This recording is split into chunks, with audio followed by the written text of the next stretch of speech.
So start with your name and your position at UWM. Yes, I'm Thomas Haig. I'm chair and professor in the history department.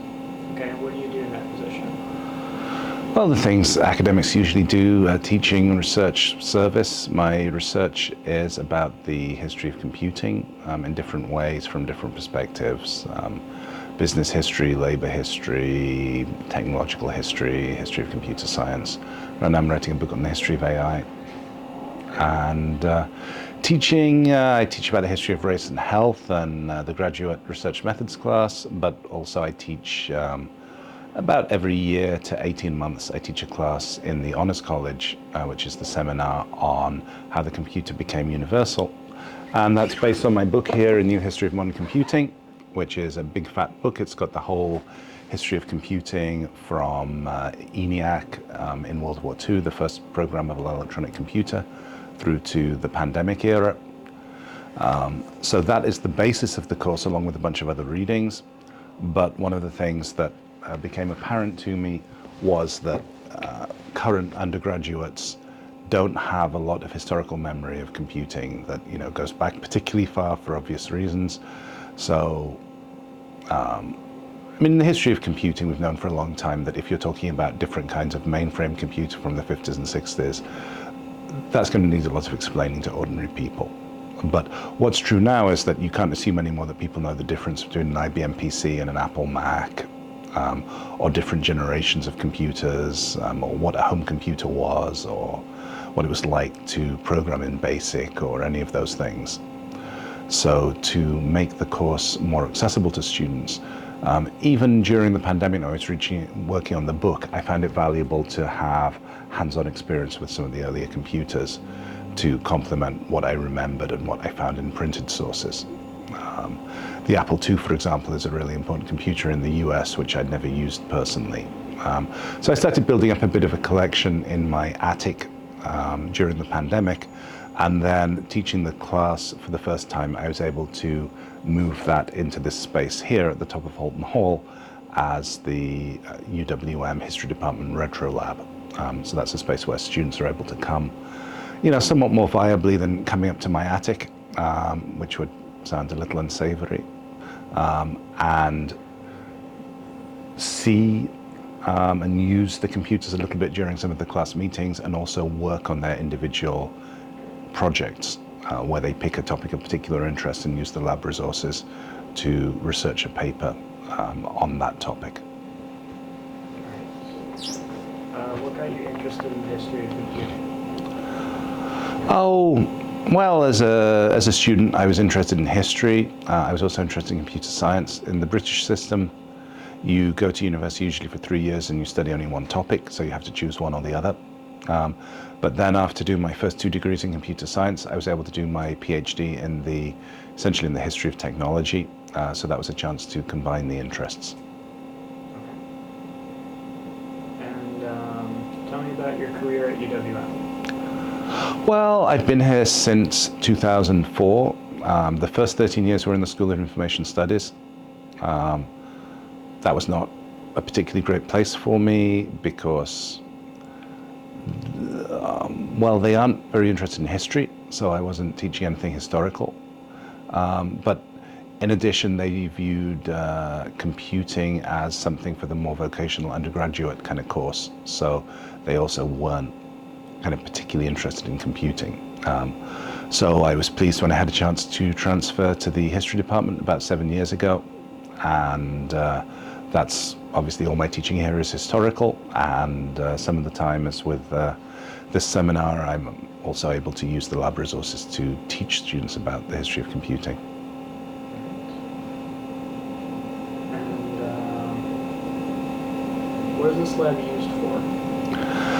Pretty much for what I described, right? I mean, there's a range. You'll see there's not a whole bunch of computers that are the same.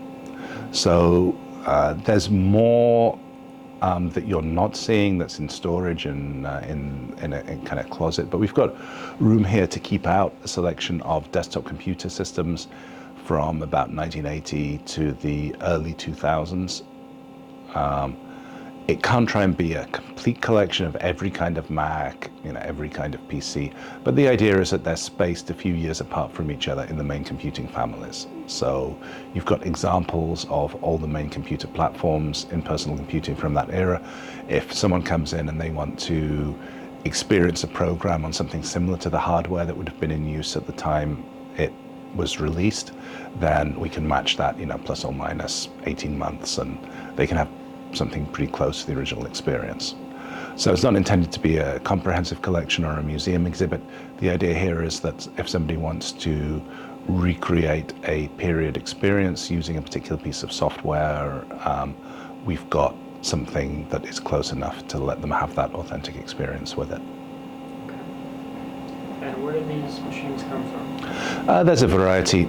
Some of them were mine when I was growing up, and fortunately been kept in my parents' attic.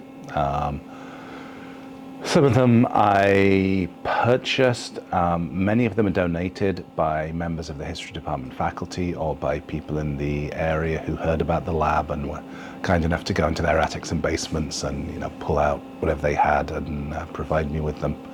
So the names from the people who donated things are on the website. And also at this point, when the university IT people, for example, were clearing out the chemistry department and they find anything that looks old or weird in a closet, they tend to put it on one side and ask me if I want it. So some of the machines here also have come from UWM. And how often do you have to do maintenance on these? Yeah, so everything that's out is working, and there's often a period of initial work that's necessary. So a few of the computers basically just work straight off, but mostly, for example, all the Macintoshes have an elaborate floppy disk drive mechanism that needs to be stripped down and cleaned out and lubricated. So I don't think I've had any Macintoshes with floppy drives come in and have the drives actually work. Some of them have got keys that don't work, or they need a little bit of maintenance to function at all. And I can do kind of basic things like that. Some of them also, the computers from a certain era, which is mostly the early to mid-90s, have got capacitors that tend to go bad and leak. So some of the machines from that era have needed to have capacitors replaced in order to function reliably. So with every specific machine, sometimes the hard drives have failed and I need to fit a new hard drive and reinstall software on it. Although it's always nicer if the drive is still working, because then you can have a snapshot of how the machine was set up during the time that it was in use. So I think looking around the lab, the specific thing that's needed to be done to every computer is probably a little bit different, but they've all needed some kind of restoration to be fully functional. Once they're working, hopefully they stay working. Being turned on is actually better for them than being left turned off. But I do, for example, there was one computer where one day I turned it on and the floppy drive had failed. Unfortunately, I was able to find a replacement from the stash of spare parts. Floppy disks tend to go bad. Sometimes I want to demonstrate something for the student and a disk that I made a few years earlier has failed and needs to be recreated. So those are examples of the kind of routine maintenance that's needed even after the computers are made operational. And how many computers does the lab have?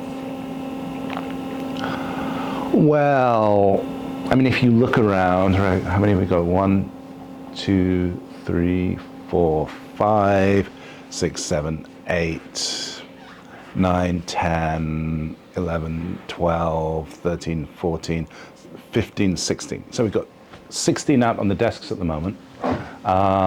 Then we've probably got at least that many laptops in those bags there. And we've probably got another 15 or so in the closet, which I've taken out and tested and found to be at least partly working. Some of them are just not out because there's no room for them at the moment, or some of them need some maintenance that we haven't got around to doing yet. And then there's a few more in drawers. Oh yeah, we've got the Atari 800 under the desk, the Texas Instrument in a drawer, a Sinclair QL, So you add all that together, there's probably about maybe 50, 60 functional computers in the lab, and a few more that need repairing or are just here for spare parts. Okay. And what have you learned since starting this lab? Well, I've learned, okay, one of the things I've learned is a surprisingly large number of issues with non-functional old things can be solved with deoxit spray. So you don't think of computers as going rusty, but on a small kind of level they do, and sometimes the corrosion isn't even visible. But there's been a surprising number of places where I've had a computer or a graphics card or something like that that doesn't work, and I find that spraying the connectors with deoxit, taking the chips out, spraying the little legs of the silicon chips, putting them back in, and then using some rubbing alcohol on a Q-tip has restored a surprising number of things to life. So I'd say don't underestimate the rust, the literal rusting of computers and the power of the deoxit spray. Another thing I've learned is that the academic history of computing community has grown a lot over the 25 years that I've been associated with it. But the community of amateurs who are watching YouTube videos about how to fix old Commodore computers or are showing up at the Midwest Vintage Computer Festival is much larger. And while many of those people are strictly there for the nostalgia, and recreating the experiences of their youth, or collecting in the same kind of way you might collect Elvis memorabilia, if you're from a slightly older generation. I think there is real potential for the academic side of the history of computing to engage more with the retro computing enthusiast community.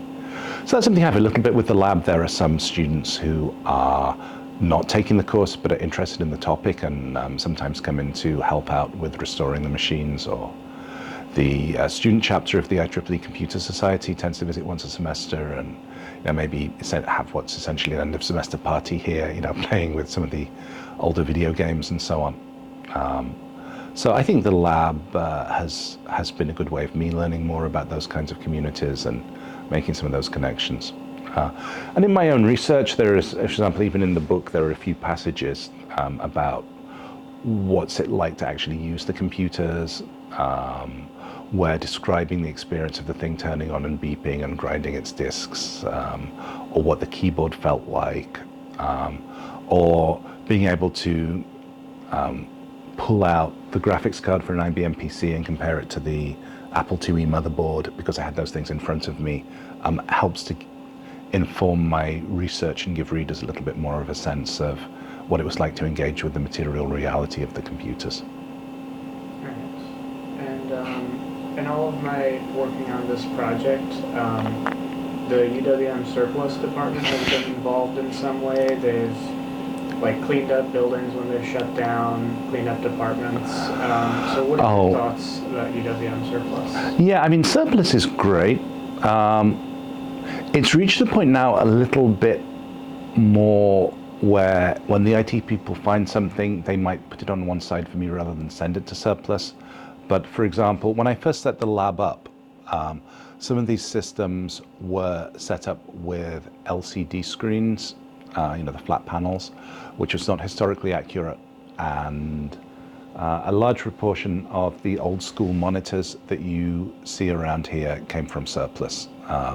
So did that Macintosh SE there, and a number of the weird little peripherals. So sometimes students would have a project to work, say, on the history of accessibility devices for disabled people, or weird kind of mouse replacements and so on. And I've got some of that hardware on the shelves, and most of that stuff came from surplus.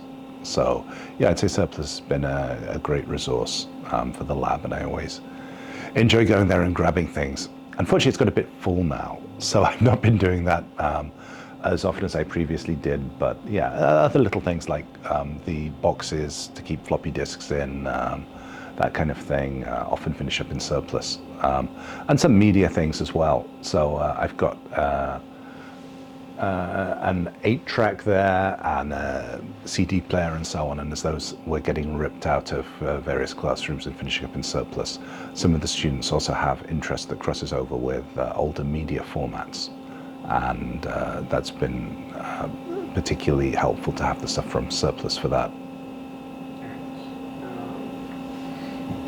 I think we'll start going around and looking at computers. Are there any in particular you want to show me?